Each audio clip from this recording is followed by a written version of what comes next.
लंबे समय के बाद से नीतीश सरकार में मंत्रिमंडल का कल विस्तार हो गया। कई बार ये चर्चा हो रही थी कि क्या लोकसभा में जो सीट शेयरिंग हो जाएगा, फार्मूला तय हो जाएगा, उसके बाद से मंत्रिमंडल का विस्तार होगा। लेकिन अंतिम जो मुहर है 47 दिनों के बाद से कल लग गई। कई मंत्री बनाए गए। हमने बात किया है हरीश साहनी, जो नेता प्रतिपक्ष विधान परिषद में थे, उनसे हमने बात किया है। मंत्री वो भी बने हैं, उनको लेकर के हमने बात किया कि जिस तरीके से लगातार जो है मुकेश साहनी जो बीजेपी के शीर्ष नेतृत्व से मिले, क्या अगर आते हैं तो क्या करिएगा, क्या स्टैंड रहेगा। लगातार मुकेश साहनी बोलते रहे कि हमारे संघर्ष के बदौलत जो है ये नेता प्रतिपक्ष जिस तरीके से विधान परिषद में हरीश साहनी बने थे, वो मेरा संघर्ष है। सुनवाते हैं आपको क्या कुछ करे हरीश साहनी। लोग भारतीय जनता पार्टी में केवल अपने मन की बात नहीं करते। जो हमारे शीर्ष के नेता है उनके विचारधाराओं को देखकर वो काम करते हैं, तब जा कर के उसके द्वारा बेहतर काम होता है। और जो हमारे शीर्ष के नेता है उनका क्या जिम्मेवारी है।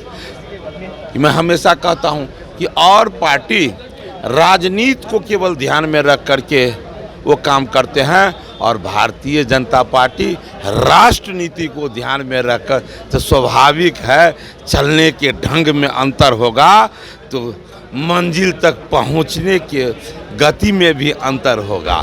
तो हम लोग हरी जी, राजद वाले कह रहे हैं कि भूमिहार हाफ और यादव साफ कर दिया भाजपा ने। ये उन्हें लगता है, जिसको बिहार नहीं देश कहा माई समीकरण, वो हमें बता रहे हैं।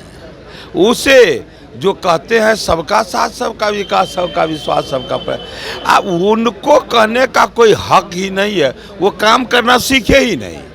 आप जरा गौर कीजिए कि जिस समय में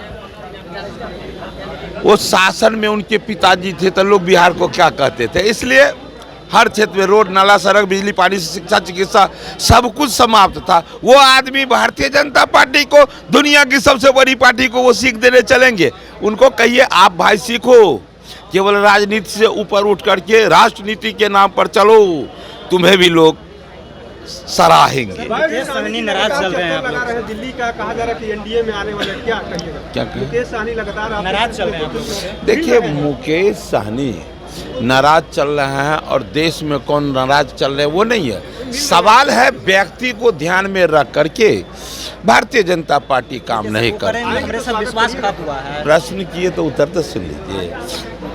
प्रश्न है कि व्यक्ति को आकांक्षा तो लोगों के मन में बहुत होता है, लेकिन सिद्धांत की बात है। आज भारतीय जनता पार्टी दुनिया की सबसे बड़ी पार्टी बनी है। इसका एक और मात्र एक कारण है कि सिद्धांत अलग है।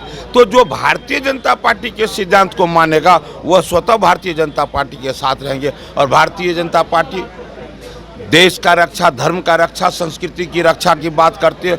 जिसको अच्छा लगता है वो साथ आएंगे। सबका स्वागत है। जो भारतीय जनता बोलते रहे कि हमारा संघर्ष के बदौलत आपको नेता प्रतिपक्ष जब विधान परिषद में बनाया गया था उस समय भी बोल रहे थे। और आज अच्छा, उनका बात मत भैया कीजिए। अरे वो उनको यदि उनको छोड़ दिया जाए तो ये भी कहेंगे कि कैप्टन साहब को जिस समय में भारतीय जनता पार्टी सांसद बनाए थे तो वो तो मेरे ही कहने पर, मेरे ही प्रयास से बनाए थे। वो तो ये भी कह सकते, इसे उनके बारे में। तो आपने सुना किस तरीके से हरीश साहनी ने साफ साफ कह दिया जो निषाद है वो बीजेपी के साथ है। उन्होंने कह दिया कि सबका स्वागत है। अगर मुकेश साहनी आते हैं तो स्वागत है। क्या बोलते हैं हम उस पर नहीं जाएंगे।